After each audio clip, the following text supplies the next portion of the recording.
எறா பிரியாணி வீட்லேயே ஈஸியாக எப்படி செய்யலான்னு பார்க்கலாம் வாங்க. 3 டம்ளர் பாஸ்மதி அரிசி எடுத்து 1/2 மணி நேரம் ஊற வச்சுக்கோங்க. ஊறிட்டோன்னே 2-3 தடவை வாஷ் பண்ணிவிட்டு தண்ணி இல்லாமல் ஃபில்டர் பண்ணி வச்சுக்கோங்க. அடுப்பில் குக்கர் வச்சுக்கோங்க. 2 டேபிள் ஸ்பூன் எண்ணெய், 2 டேபிள் ஸ்பூன் நெய் ஊற்றிக்கோங்க. கிராம்பு, பட்டை, பிரிஞ்சி எல்லாம் போட்டுக்கோங்க. 1 டீஸ்பூன் சோம்பு போட்டுக்கோங்க. சோம்பு பொரிஞ்சிட்டோன்னே 2 டேபிள் ஸ்பூன் இஞ்சி பூண்டு பேஸ்ட்டு போட்டுக்கோங்க. இஞ்சி பூண்டு பேஸ்ட்டு போட்டோன்னே அடி பிடிக்கும். அதனால் பொடியாக கட் பண்ணி வச்சுருக்க 2 பெரிய சைஸு வெங்காயத்தை போட்டு பச்சை வாசனை போகிற அளவுக்கு வதக்கிக்கோங்க. தேவையான அளவு உப்பு போட்டு கலரி விடுங்க. வெங்காயம் வதங்கிட்டோடனே 4 பச்சை மிளகா, 1/2 டீஸ்பூன் மஞ்சள் தூள், பொடியாக கட் பண்ண 2 தக்காளி, ஒரு கைப்பிடி அளவு புதினாவை போட்டு கலரி விட்டு 2 நிமிஷம் வதங்க விடுங்க.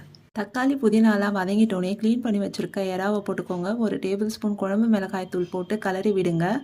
மூடி போட்டு 2 நிமிஷம் விசில் இல்லாமல் வேக விடுங்க. மூடியை திறந்து பார்த்தீங்கன்னா தண்ணி இந்த மாதிரி பிரிஞ்சிருக்கும். அப்போது 3 டம்ளர் பாஸ்மதி அரிசிக்கு 4 டம்ளர் தண்ணியை ஊற்றி கலரி விடுங்க. கொதி வந்தோடனே கழுவி வடிகட்டி வச்சுருக்க பாஸ்மதி அரிசியை போட்டு கலரி விடுங்க. கொதி வந்தோடனே மூடி போட்டு 2 விசில் வர வரைக்கும் வேக விடுங்க. வெந்துட்டோடனே ஸ்டவ் ஆஃப் பண்ணிடுங்க. அப்படியே 10 நிமிஷம் விடுங்க. 10 நிமிஷம் கழித்து ஓப்பன் பண்ணி பார்த்தீங்கன்னா உங்களுக்கு டேஸ்டியான ஹோம் ஸ்டைலில் ப்ரான் பிரியாணி ரெடி. உங்களுக்கு இந்த வீடியோ பிடிச்சிருந்தா லைக் பண்ணுங்கள், ஷேர் பண்ணுங்கள், சப்ஸ்கிரைப் பண்ணுங்கள். தேங்க்யூ.